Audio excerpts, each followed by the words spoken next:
Merci de votre présence. Une semaine riche qui s'annonce, riche en événements politiques. On va avoir demain les annonces du président sur ce soir, pardon, oui, on est déjà mardi, donc les annonces du président sur les questions de référendum. Nous, on se satisfait assez de la réaction de l'opinion sur ces questions. On voit qu'il y a une opinion qui a envie d'être interrogée. Et sur la question des comptes publics, sur la question de la dette, on voit que c'est la question sur laquelle ils ont le plus envie d'être interrogés. Donc ça corrobore quand même l'idée que l'intuition qu'on avait et qu'avait le Premier ministre de solliciter les Français sur le sujet était plutôt la bonne. Donc on verra ce soir les annonces. Voilà, je te laisse la parole pour la suite. Bonjour à toutes et à tous. On souhaite profiter de cette conférence de presse pour éclaircir la position du MoDem sur le texte qui vise à lever les contraintes sur le métier d'agriculteur.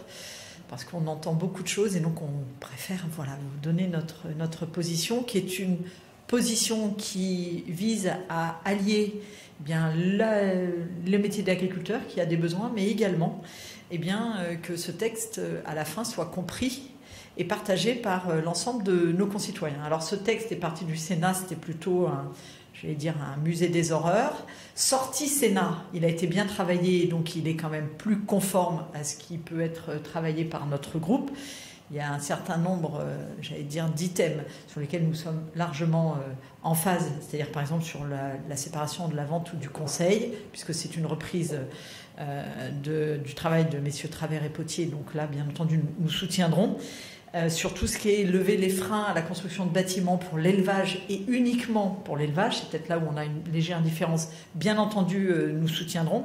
Et puis tout ce qui est de sécuriser sur l'assurance récolte, et puis aussi tout ce qui est maintien des organismes, au niveau de la recherche scientifique, et puis tout ce qui est scientifique, c'est-à-dire bien entendu on rapporte notre soutien à l'ANSES, parce que nous, notre leitmotiv, c'est bien de se baser sur des faits scientifiques pour pouvoir choisir ce que nous allons soutenir ou non. Donc, nous ferons œuvre de pragmatisme sur ce texte, mais aussi de précision. Nous souhaitons préciser un certain nombre de propos, notamment pour des éventuelles dérogations et réintroductions de certaines molécules. Nous souhaitons préciser ce qu'est une filière en impasse pour avoir une vraie définition, pour qu'on ne puisse pas rouvrir le champ trop large à la réintroduction de certains produits, mais répondre à des besoins précis en matière d'agriculture, parce que c'est bien aussi là-dessus auquel il faut qu'on réponde, surtout pour éviter qu'on importe des produits qui soient moins disants que ce que nous, on autoriserait dans notre pays, et c'est là-dessus où il faut qu'on puisse avoir, un équilibre, et donc c'est dans ce cadre-là que nous préparerons ce texte, et nous serons donc très vigilants à la manière dont il va sortir des travaux de notre Assemblée, et c'est à ce moment-là que nous verrons exactement ce que nous allons voter. Mais il faut que nous ayons l'alliance entre les nécessités du métier d'agriculteur, la science, qui doit aussi préserver la santé de tous, et l'acceptabilité aussi de nos concitoyens. Et donc c'est dans ce cadre-là que nous traiterons ce texte. Donc nous allons voir comment tout ça agit dans les prochaines semaines. Donc nous ne sommes pas complètement contre et nous ne sommes pas complètement pour. Comme d'habitude, nous allons faire ce qui est cher au MoDem, du pragmatisme, du centrisme, et en tout cas de la responsabilité. Voilà. Juste vous préciser que c'est Sandrine Josso qui posera la QAG du jour pour le groupe, sur les suites de son rapport sur la soumission chimique, et je vous précise qu'elle organise une conférence de presse, un point presse à 16h aujourd'hui pour parler des grandes orientations qu'elle propose et tous les points qu'elle a soulignés durant ce travail, qui était un travail important et nécessaire. Quand on voit les conclusions de son rapport, on se dit qu'il y a encore beaucoup de travail à faire sur cette question qui touche qui touche toutes les femmes en réalité, et toutes les femmes parfois dans les milieux festifs, et je pense aux jeunes femmes aussi. Et donc voilà, elle vous le présentera tout à l'heure. On est là pour répondre à vos questions, évidemment, si vous en avez. Je vois France Culture qui a une question, et donc je suis à peu près sûr de la question. Donc je suis... Je vais la poser quand même.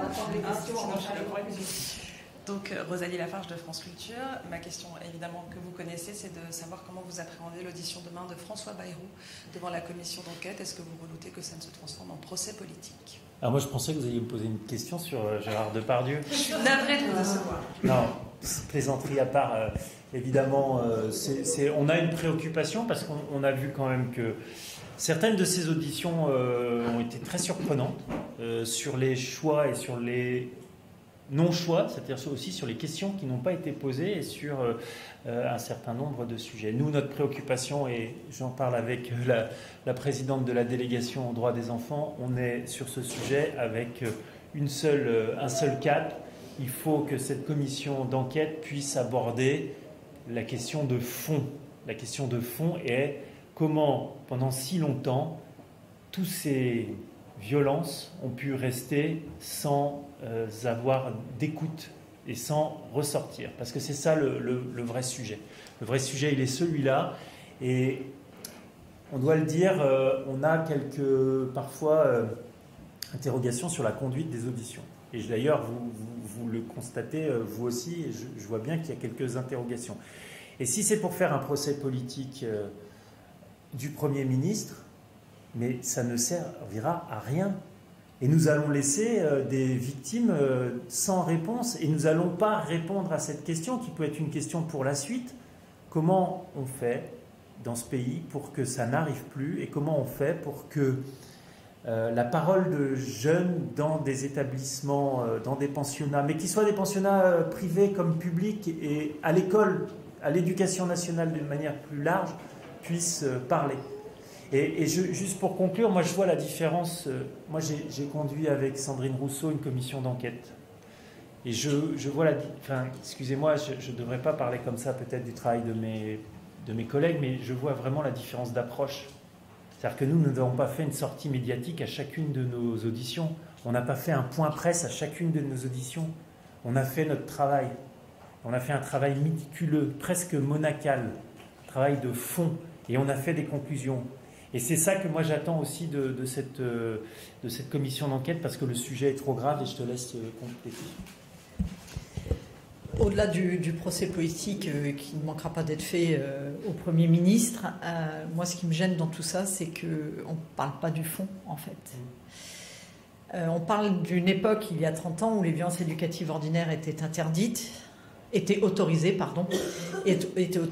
et donc on est en train de faire le procès de ce qui s'est passé il y a 30 ans avec les yeux qu'on a aujourd'hui, et je le rappelle, les violences éducatives ordinaires sont interdites depuis 2019 grâce au MoDem, grâce à notre collègue Maude Petit qui l'a porté, avec le soutien à l'époque de François Bayrou, devant les colibés de nombreux groupes à l'époque qui se sont moqués de notre travail en disant « ouais, c'est une petite loi contre la fessée ». Non.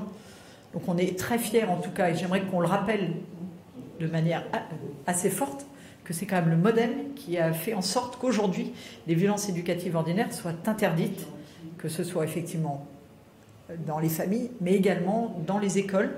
Mais n'oublions pas aujourd'hui que nous avons aussi des violences dans les autres établissements où il y a des enfants, notamment en protection d'enfance. Et j'aimerais mieux, au lieu qu'on regarde avec des yeux d'aujourd'hui et qu'on juge ce qui s'est fait il y a 30 ans, qu'on s'occupe plutôt de faire en sorte qu'on lutte concrètement aujourd'hui contre les violences faites aux enfants, aujourd'hui, parce que accompagner les victimes d'hier, on a tout ce qu'il faut. Il y a France Victime, il y a eu la SIAZ, on est capable d'accompagner, on sait faire depuis un petit moment. Mais si on peut éviter de générer de nouvelles victimes, ça serait quand même mieux pour l'avenir. Et je trouve que cette commission d'enquête est un petit peu en train de passer à côté, à mon avis, de ce sujet qui est pour moi le plus important. Ouais, pour revenir dans le passé, comprenons pourquoi tant de choses n'ont pas été vues et n'ont pas été dites. C'est ça le sujet. C'est ça qu'on doit essayer de trouver. Pourquoi, par exemple, Elisabeth Guigou, quand elle est garde des Sceaux, alors est-ce qu'elle n'a pas reçu l'info? En tout cas, on sait que l'info est arrivée à la chancellerie. Pourquoi il n'y a à l'époque rien eu Pourquoi à l'époque, personne n'a bougé?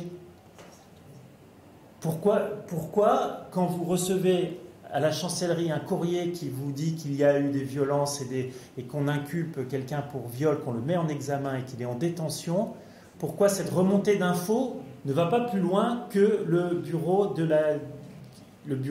des grâces et des peines? Alors est-ce que ça a été plus loin ou pas? On ne le saura pas. Mais la vraie question, elle est aussi là. Qu'est-ce que ça veut dire de notre société? Qu'est-ce que ça veut dire de notre société que l'info ne remonte pas? Ou que si elle remonte, ou que si elle a remonté, elle n'a pas été plus loin? C'est ça notre préoccupation.